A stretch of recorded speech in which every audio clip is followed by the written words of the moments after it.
So in this video I wanted to share some of the most common mistakes that I see people making when they're training seriously for a hike or a climb. These are mistakes that I've made personally and professionally, so I wanted to share them with you in the hope that you can get the best possible result for whatever you're training for. By far the most common question that I'm asked is, will I be fit enough for X mountain? Or how long will it take for me to get fit for this hike? There is no real answer to that. And I know because I've spent the last 10 years of my career trying to answer that question.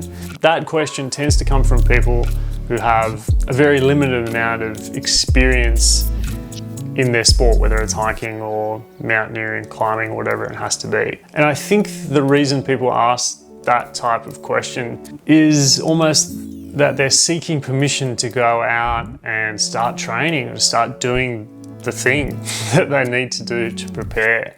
So my advice to that person, and I have been that person, is to stop asking so many questions and just go out and do the thing that you need to do. So I think the first mistake that people make is that they overcomplicate things and make it way more difficult than it needs to be. When you're starting out, at least, the most important thing is that you're actually getting out and doing the sport. So if you can walk, then you have no excuses. You can get out and start walking. It doesn't matter whether it's on the flat or whether it's on the stairs, hills. You've got to get out there and start doing it. So stop letting your mind get in the way of you starting, because the best time to start is right now or yesterday.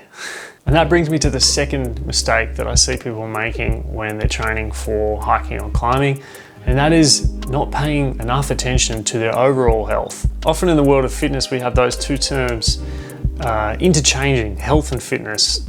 I would go as far as to say that the latter, fitness, it's not real. Fitness is an illusion. It's a mirage hovering over something which is much more real, which is your own health. I've worked with a lot of athletes over the years who on paper would be considered to be extremely fit, in terms of what they're able to do, the real numbers, the data.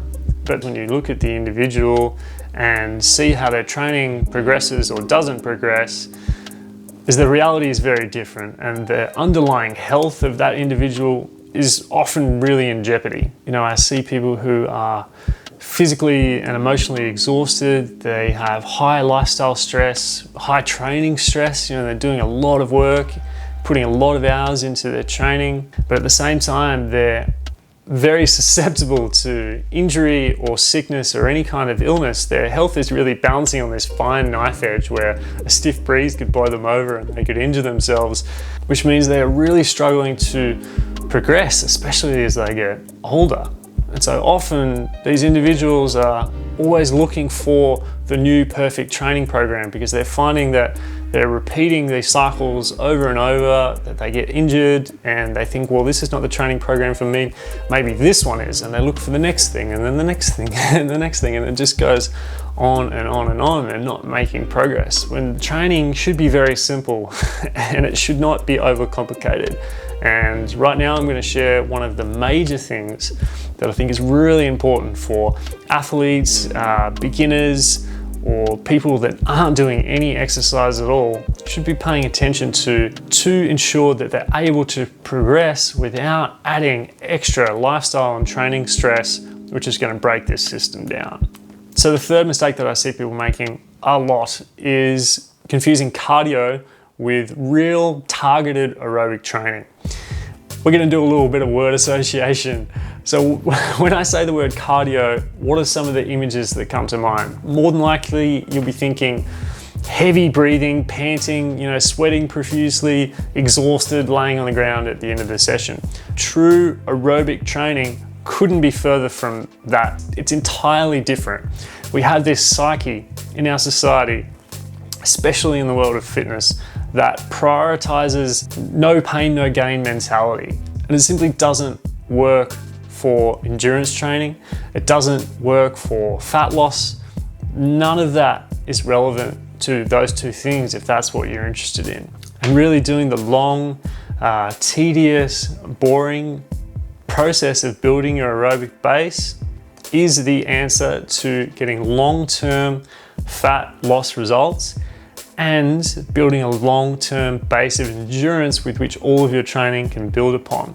It's not really sellable, it's not very sexy, and it's not something that you can buy and instantly get a result from. It takes time, it takes work, and it takes dedication. In the serious endurance world, they call this phase of training the perseverance phase, or the dedication phase, or the persistence phase, because that's what it takes. It takes long-term, kind of day in, day out application of going and doing something very simple, which is working sub-maximally, working below your maximum aerobic heart rate. So this is it, guys. The first thing I want you to do is, if you're serious about this, is to go out and buy a heart rate monitor. You don't have to spend $700 on the most fancy heart rate monitor. The one that I have here, the one that I use, it cost me 15 euros from Decathlon. Really simple. And just go out and buy yourself a really basic heart rate monitor. Then the next thing you need to do is you need to work out your 180 formula, your maximum aerobic heart rate, and then work within 10 beats per minute below of that number.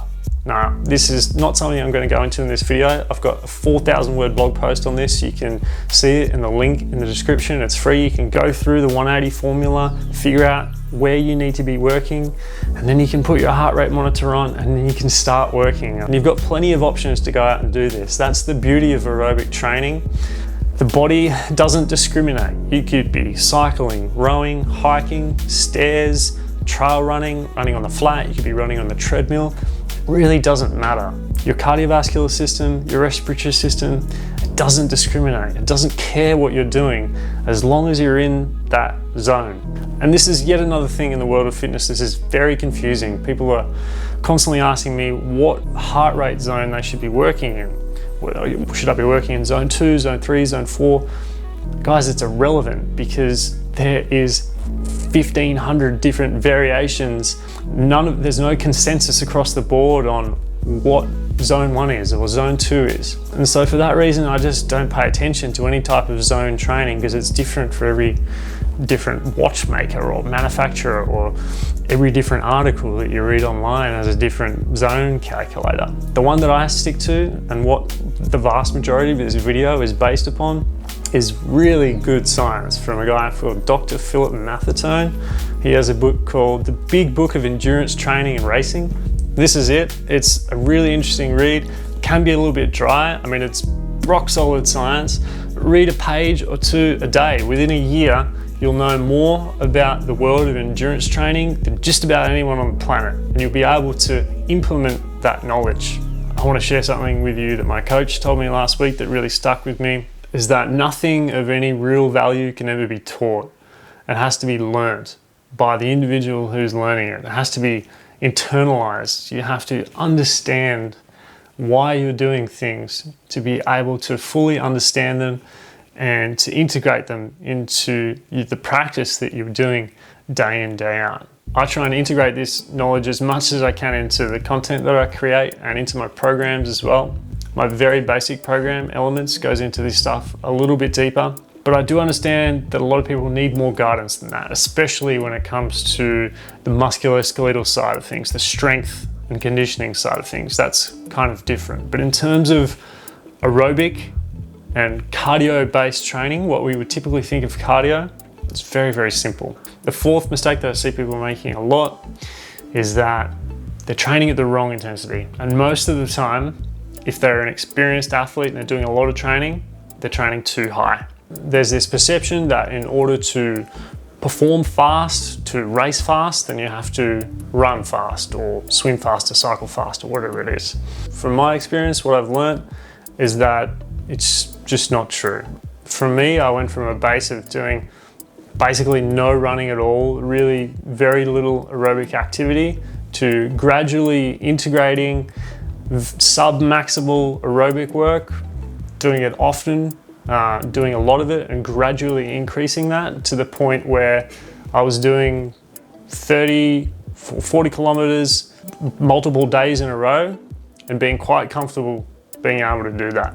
And that's because I put the work in and I stuck within those parameters. And since then, during the last year or so, I've been encouraging people to work smarter, not harder, to drop it back a bit, to work within a comfortable zone, breathing deeply, breathing through the nose, moving or running at a conversation pace. So being able to hold a conversation whilst breathing deeply. And this is a really beautiful meditative practice where you kind of get in this flow, you get in the zone of being able to be relatively comfortable and cover long distances. If you're a hiker and you want to be able to do longer distances, then I would really recommend looking into this aerobic function stuff to lay out a bit of a plan for yourself and really give it a shot, because the dividends have paid off massively for me and for the people that I've worked with that have really given it a proper shot, not just kind of half-assed it, but really gone in and done the work. The benefits have been off the charts. But the thing is that everyone, without exception, is very surprised at how low and slow they have to train with their intensity to be able to stay within their aerobic zone while doing this work. And it's not easy, especially for an athlete, someone that has a background in training fast and hard all the time. It's a very big hit to the ego, and it does take a little bit of time. A lot of this stuff is going to be contradictory to what you may already believe, and I think that's a really good thing. Like challenging your beliefs and overcoming things, it's a great thing to do on a daily basis. The fifth and final mistake that I want to share with you, and this is really to kind of tie everything all together, and that is to stop trying to do everything at once. There's an old Russian proverb that says, if you try and chase two rabbits at the same time, you won't catch any. So focus on one thing. Does that mean that you can't work on your mobility and flexibility and your balance and proprioception at the same time as working on your aerobic base? No.